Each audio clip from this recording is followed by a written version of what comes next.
ముద్రగడ పద్మనాభం గారు తన పేరుని మార్చుకున్నారని తెలిసిన దగ్గర నుంచి, అధికారికంగా తెలిసిన దగ్గర నుంచి, గుంటూరు నుంచి ప్రత్యేకంగా వచ్చి వారిని అభినందించాలనే ఉద్దేశంతో చాలా రోజుల నుంచి ప్రయత్నం చేస్తున్నాను.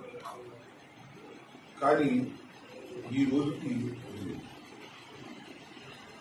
ఎందుకు ఆయన్ని అభినందించాలని అనుకుంటున్నానంటే, నాకు చాలా కాలం నుంచి వారు పనిచేయాలి. ముఖ్యంగా నేను న్యాయవాదం వృత్తి చేస్తున్నట్టు శాసనసభ్యుడిగా కాకముందు, దట్టు వంగవీటి మోహన్ రంగా గారి హత్యకు ముందు ఒక చరితాత్మకమైనటువంటి మీటింగ్ విజయవాడ నడిబొడ్డులో కాపునాడు పేరుతో జరిగినప్పుడు ముద్రగడ పద్మనాభం గారు తెలుగుదేశంలో ఉన్నారు.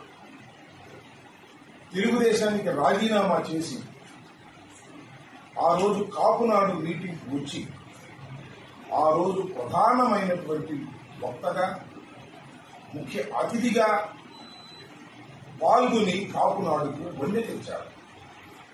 ఆ రోజున వంగవీటి మోహన్ రంగారావు గారు జైల్లో ఉన్నారు.